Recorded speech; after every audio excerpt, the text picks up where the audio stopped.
Hi everyone, this is Deb. Welcome to hashtag Pink Ribbon. This is hosted by Jean at Jean's Gems. I think we're all getting a little bit behind with this, but I am doing the prompt for October 24th, which was flower. And I did watercolor a flower in my last one, but I decided I've had this dye. I didn't have any stamp set or anything. It's just a dye, and I'm pretty sure I got this on their warehouse clearance from Spellbinders. It is called Camellia. Well, mine don't obviously look anything like that because they probably have, I don't know, 12 layers in there. Yeah, and here they did a little bud. Some people are just so talented.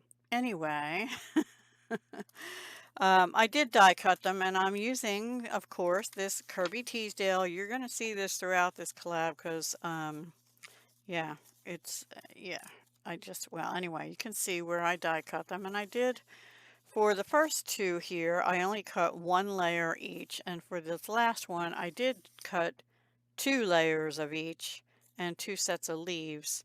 So, and of course, the requirement is we have to have a pink ribbon in it somewhere. So the paper is that. On this one, I inked the edges, and actually this is like a newspaper print paper in the collection. And these are all scraps left over from other stuff. Good way to use your scraps. If you have any die cuts, or you can fussy cut and draw, you can do that on paper. And these are thin single-sided papers.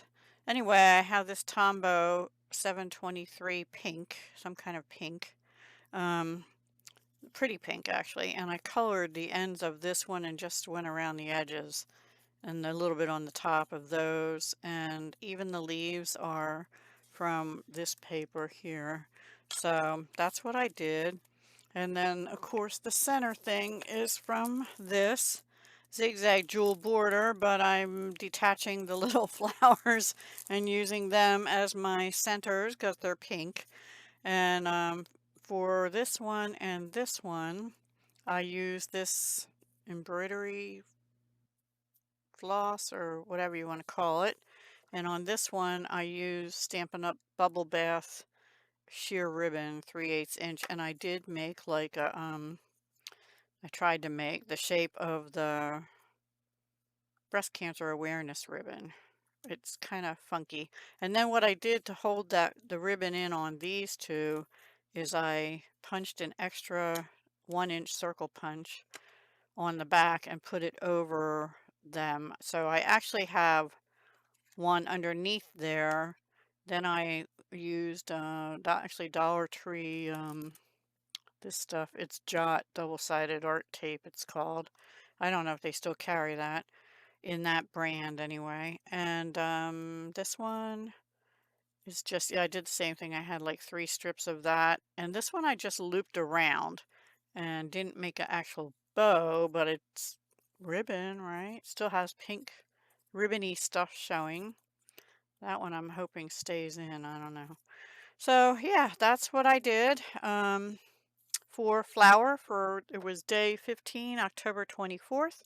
I hope you like it. Oh, and I did also, I have these, I have another one too, but I think these were Martha Stewart. I'm not 100% sure, but based on the color of them, different, I forget what these are called. I know the word, it's just not on the top of in the front of my brain or something. Yeah, here's the other one. So I have them going in various sizes here. It's like an embossing tool or something where if you push down in the middle, it's supposed to make it, go. And then I just took one of them and kind of rounded the edges. But I will say, do that before you glue it down, because I think on this one, I was trying to do it after I glued it down to my single little circle there, and it tore off one of the petals, and I just put glue on it and stuck it back in. So nobody knows, right? Except I just told y'all. And this ribbon is on the top. And I did make a little bow, although I see this one needs to pull. And I just stuck that down with a glue dot. Yeah, so that's that. So I like them all, but I think this one's actually my favorite because it has more pink in it. I don't know. And this one. I like these two the best. Let me know what your favorite is or if you like them all. Okay? Thank you so much for watching. I will be back soon, like Monday, with mixed media postcards. See you soon. Hugs, love, and peace.